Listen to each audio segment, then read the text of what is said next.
সমাজ, রাষ্ট্র এবং রাজনীতিকে পরিশুদ্ধ করতে একে অপরের পরিপূরক হিসেবে কাজ করতে পারি। জনগণ আপনা আপনি পরিবর্তন হয়েছে তার নজির কম। আপনার রাষ্ট্র যদি আপনার মতো চান, তাহলে এবারের ভোট হচ্ছে সবচেয়ে গুরুত্বপূর্ণ ভোট। 53 বছরে এত বড় গুরুত্বপূর্ণ ভোট বাংলাদেশের ইতিহাসে অতীত হয়েছে আমি মনে করি না। এই সংকটে দেশ পরিচালনা করার একমাত্র অভিজ্ঞ রাজনৈতিক দল বিএনপি। অ্যাপার্টমেন্টের যারা স্থায়ী বাসিন্দা এবং যারা সবাই, কারণ আপনাদের এই উপস্থিতি আমাদেরকে উৎসাহিত করে, রাজনীতিবিদদের জবাবদিহি করে, এলাকার সম্ভাব্য মেম্বার অফ পার্লামেন্টের করণীয় নির্ধারণ করতে সহায়ক হয়। পারস্পরিক একটা মিথস্ক্রিয়া তৈরি হয়, যার মধ্য দিয়ে আমরা ঐক্যবদ্ধভাবে সমাজ, রাষ্ট্র এবং রাজনীতিকে পরিশুদ্ধ করতে একে অপরের পরিপূরক হিসেবে কাজ করতে পারি। যার ফলে আপনাদের এই উপস্থিতি, আমি আবারও বলছি, খুবই গুরুত্বপূর্ণ।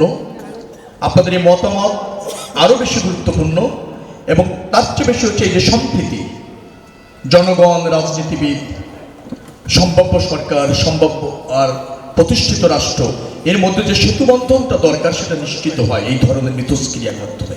সেখানে আপনারা উপস্থিত হয়ে আমার দল এবং আমাকে ধন্য করেছেন, কৃতজ্ঞ করেছেন। এই হলো প্রথম মত বিনিময়, যেখানে কোনো সমস্যার কথা কেউ বলেনি। তার মানে হচ্ছে আপনারা স্বস্তিতে আছেন, শান্তিতে আছেন, নিরাপদে আছেন এবং সফলতার মধ্যে আছেন। একজন বলেছেন তিনি 15 বছর বঞ্চিত শিকার। কারণ একটাই, এই বাংলাদেশের রাজনীতিবিদরা যতটুকু রাজনীতি করেছে, পেশাজীবী এবং আমলারা তার চেয়ে বেশি রাজনীতি করেছে এবং সুবিধা নিয়েছে। যার ফলে সরকার জনগণের কাছে দায়বদ্ধ থাকেনি, গ্রহণযোগ্য করার নির্বাচনও প্রয়োজন হয়নি। যে দলটি ক্ষমতায় ছিল তার পারপাস সার্ভ করবার জন্য এদেশের আমলা, এদেশের পেশাজীবী এক শ্রেণী, তারা কিন্তু দায়িত্ব নিয়েছে সরকার গঠন করার, জনগণের সুযোগ হয়নি। যারা এই সুযোগগুলি নিয়েছে তারা এখনো বহাল তবিয়াতে আছে। আমি যদি ওই বক্তব্য বুঝে থাকি, সেটাই ছিল তার বক্তব্যের মূল কথা। এটা হচ্ছে রাষ্ট্রের দুর্ভাগ্য, ব্যর্থতা, জরাজীর্ণতা, যে এই সুবিধাভোগীদের এখনো পর্যন্ত চিহ্নিত করা যায়নি, আবার তাদের অপকর্মের জন্য তাদের শাস্তি হতে হয় সেটাও নিশ্চিত করা যায়নি। এই যে একটা দৈন্যতা রাষ্ট্রের, একজন জাজ, ডিস্ট্রিক্ট জাজ, তিনি বলছেন খুব ভালো, তিনি এফপিআরে চলে গিয়েছেন, বিচারপতিরা যে মামলা আমলেই হয়নি তাতে সর্বোচ্চ শাস্তি দেওয়া হয়েছে, ইচ্ছা মতো সাজা দেওয়া হয়েছে। এটাও তো রাষ্ট্রের ব্যর্থতা, এটাও তো রাষ্ট্রের জরাজীর্ণতা। আমাদের রাষ্ট্রের 3টি বিভাগের একটি বিভাগ, বিচার বিভাগ, তার ব্যর্থতা। আইন বিভাগ, শাসন বিভাগ, বিচার বিভাগ সব একাকার হয়ে গিয়েছে একটি দলের নামে ফ্যাসিবাদী কায়েম করে ক্ষমতায় যাওয়ার স্বার্থে, থাকার স্বার্থে।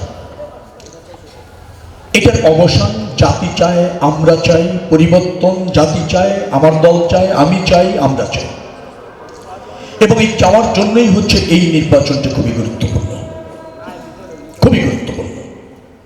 তার মানে হচ্ছে আমরা জনগণ যারা আছি তারা এখনো পর্যন্ত কি পরিচয় দিলে সুবিধা হয়, কি পরিচয় না দিলে ভালো থাকা যায়, তার মধ্যে থেকেও আমরা এখনো বেরোতে পারিনি। কিন্তু আমরা চাচ্ছি দেশটা আমার করে ফাংশন করুক, আমার মতো করে ফাংশন করুক, সার্বজনীন হোক, সবার স্বার্থ রক্ষা করুক, বৈষম্য থাকবেন, এটা আমরা চাচ্ছি। কিন্তু মননে কি তা হয়েছে? এখনো হয়নি।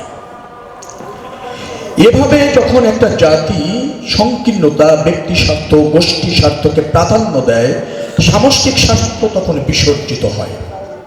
অ্যাজ এ নেশন আমাদের এই জায়গার পরিবর্তনটা হতে হবে। এখন বলবেন জনগণ কি আপনা আপনি পরিবর্তন হবে? জনগণ আপনা আপনি পরিবর্তন হয়েছে তার নজির কম। কিন্তু জনগণ পরিবর্তন হতে বাধ্য হয় বা উৎসাহিত হয়, সেই পরিবেশ তৈরি করার দায়িত্ব রাজনীতিবিদদের, সরকারের এবং রাষ্ট্রের। আমরা সেটা বলতে চাই। রাজনীতিতে একটা গুণগত পরিবর্তন এবং রাষ্ট্র ব্যবস্থাপনায় একটা গুণগত পরিবর্তন আমরা চাই, আমার দল চাই এবং আমরা চাই। আমরা সবাই যদি সেটা চাই আর একটু একটু স্যাক্রিফাইস যদি আমরা সবাই করতে শিখি, ডেফিনেটলি পরিবর্তন হয়ে যাবে। বিএনপি এই পরিবর্তন করতে বদ্ধপরিকর। জননেতা তারেক রহমান অঙ্গীকারাবদ্ধ যে এই দেশটি হবে, মালিক আপনারা যারা আমার সামনে আছেন, পাশে আছেন, সবাই এখানে আমরা মালিক এই দেশের।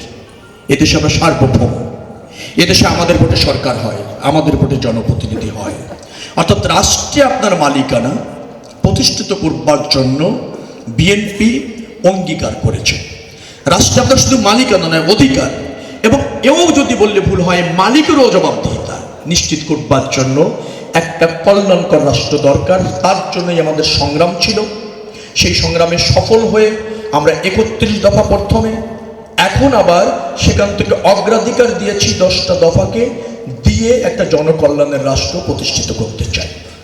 তার প্রধান হলো জনগণের ক্ষমতায়ন, গণতন্ত্র, কার্যকর সংসদ, জবাবদিহিমূলক সরকার।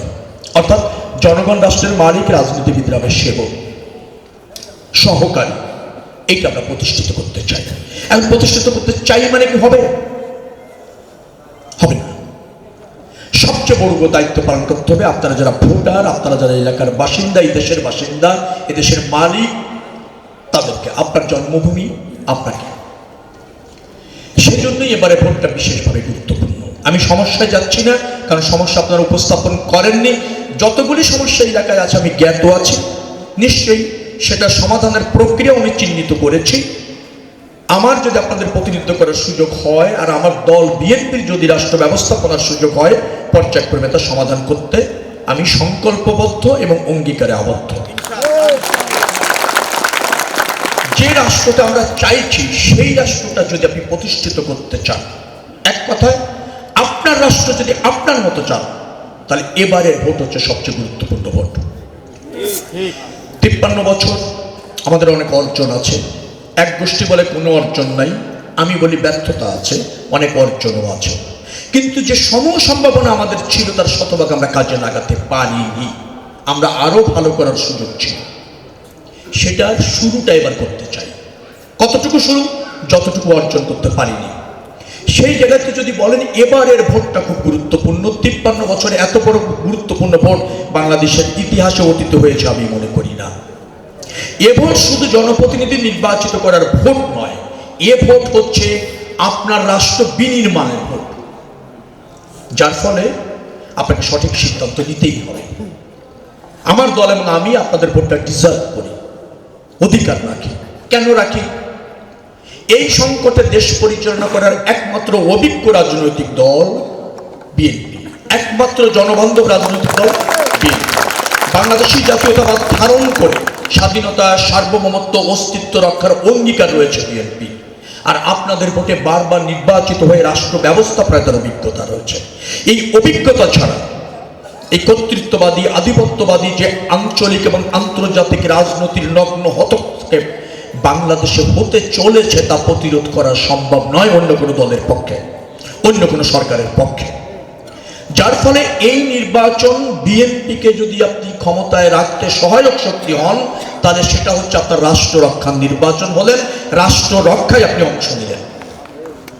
অর্থাৎ আপনার ভোটই পারে আপনার বাংলাদেশ কিভাবে চলবে, চলতে বাধ্য থাকবে তার নির্ধারণ, এবং আপনার একজন উপযুক্ত জনপ্রতিনিধি যে আপনাকে প্রতিনিধিত্ব করতে জানবে সংসদে, সরকারে, আপনার অধিকার নিয়ে সোচ্চার থাকবে রাষ্ট্রে, সেই রকমের একটা নীতি নির্ধারণী ভোট, যার উপর নির্ভর করছে রাষ্ট্রের আগামী দিনের পথ চলা, যার উপর নির্ভর করছে রাজনীতিবিদরা আপনার কাছে জবাবদিহি থাকা, যার উপর নির্ভর করছে বাংলাদেশের স্বাধীনতা, সার্বভৌমত্ব। যার জন্য আমি সবার কাছে অনুরোধ করব, অনেকে এখানে আছেন মনে করতে পারেন ভোট তো অনেক দিয়েছি, না দিলে আমি কি হবে, হয়তো এমনি একটা দল জিতে যাবে অথবা বিএনপি এমনি জিতে যাবে। নো, আপনার রাষ্ট্র সংকটে পড়বে, মনে রাখবেন আপনার ভোট ছাড়া। যার ফলে আপনি আপনার পরিবার, আপনার পরিজন, আপনার প্রতিবেশী, আপনার বন্ধু সবাইকে উৎসাহিত করে কেন্দ্রে নিতে হবে, এবং কেন্দ্রে খালি গেলে হবে না, কেন্দ্রে গিয়ে সঠিক সিদ্ধান্ত নিতে হবে। আমি বিশ্বাস করি যে আমার দল বিএনপি, তার প্রতীক ধানের শীষ এবং আমি আপনাদের আমানত রক্ষা করতে সক্ষম। যদি আমার দল এবং আমাকে আপনারা নির্বাচিত করে আপনাদের পাশে থাকার সুযোগ দেন, ওয়াদা করছি আমি এবং আমার দল তার অমর্যাদা করব না। দেখবেন যে সে এর চেয়ে বড় সেবক আর নাই, এর চেয়ে বড় বিনয়ী আর নাই, এর চেয়ে বড় সহ কারি আপনাদের আর পাবেন না। একেবারে প্রশিক্ষিত নয়, শুধু আত্মশুদ্ধির মাধ্যমে এরকম একটা পলিটিক্যাল ফোর্স আপনারা পাবেন, যে কোনো প্রয়োজনে তাদের পাশে পাবেন। আর আমার সুযোগ হলে তো আমাকে পাচ্ছেন। আপনাদের ব্যক্তি জীবন সুন্দর হোক, সফল হোক। এই এলাকায় বিশেষ কোনো সমস্যা থাকলে নেতা যারা আছেন, অ্যাপার্টমেন্ট মালিক যারা আছেন, এবং অ্যাপার্টমেন্টের যে সমিতি আছে, যেটাকে বলা হয় সোসাইটি যারা আছেন, তারা আমাকে জ্ঞাত করবেন। সর্বাধিক গুরুত্ব দিয়ে আমি আপনাদের সমস্যার সমাধান করতে চেষ্টা থাকব। হ্যাঁ, এখানে মা বোনেরা হয়তো আছেন, বেশ কয়েকজন আছেন, এই যে তারাও শ্রেষ্ঠ সন্তান। এই পরিস্থিতির মধ্যে এসে দেখবেন যে আমাদের কয়েকজন বোনেরা এসে পার্টিসিপেট করেছেন। অনেক বোনেরা আছেন এখানে পার্টিসিপেট করেননি, অ্যাপার্টমেন্টে আছেন, শুনছেন। আপনারা শুনলে আমরা ধন্য হই, আর আপনারা সমর্থন দিলে আমরা শানিত হই, আমরা পরিশুদ্ধ হই। বিচ্ছিন্নতা কখনো কোনো বৃহত্তর কল্যাণ নিশ্চিত করে না, বৃহত্তর অর্জন সম্ভব হয় না। আমরা চাই আপনারা আমাদেরকে ভৎসনা করুন, সমালোচনা করুন, পথ বাতিয়ে দিন, অগ্রসর হওয়ার জন্য আবার আমাদের সহযোগিতাও করবেন। এই প্রত্যাশা রেখে সবাইকে 12ই ফেব্রুয়ারি নির্বাচনে স্বতঃস্ফূর্তভাবে অংশগ্রহণের আহ্বান জানিয়ে শেষ করছি। আল্লাহ হাফেজ। বাংলাদেশ জিন্দাবাদ।